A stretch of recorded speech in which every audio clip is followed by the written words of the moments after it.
babe. Oh, batas. Ayan. Assignment siya. Iguhit ang 3 o'clock. Marunong ka na? Tingnan natin kung marunong ba siya. Long hand at saka short hand. Wow, galing ah! Very good pala eh. Oh. 4 o'clock. Hindi. Wala ko. Ilaan. 3 o'clock niya. Ang galing ah. 4 o'clock. Marunong talaga yung bibi ko. Talino ah. Oh, hindi. Maliit. Ah, very good.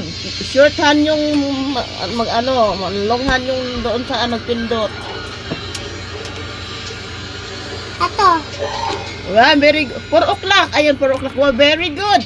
Sunod, 9 o'clock. Agaray. Marunong na yung bibi ko. Iguhit ang oras. Marunong siya. Oh, sunod. Galing pala eh. Ala. Yan, bibilhan na talaga ni mama ng oras sa relo yan kasi marunong eh. Sabihan niya Dudong, hindi marunong Dudong. Marunong na. Sabihan pa si Dudong, hindi marunong. Bilhan ko ng relo yan bukas.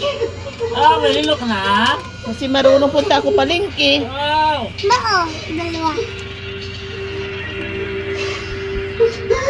Aba, very good. Marunong talaga siya oh.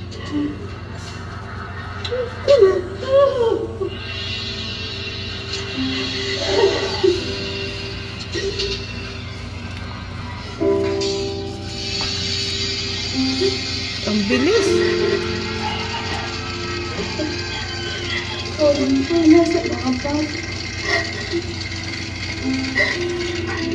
Ayan.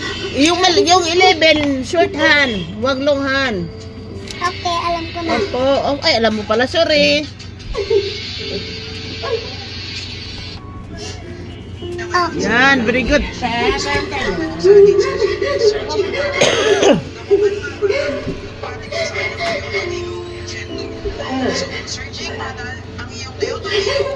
Galing ah. Mali. Ay, maram din yan nagkamali siya. Galing ah. Assignment ang bibilab ko.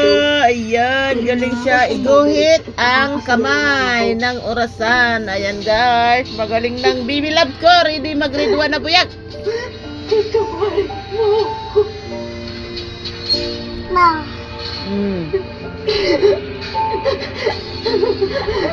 Malaki sa kasalanan ko sa pamilya ko.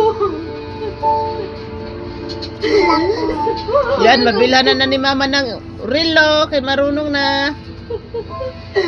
May IC kung ay, ang galing. Ayan. Ginawa ko para Ayan yung orasan niya. Haka na. maganda ginawa ko. Alis mo na, kamay.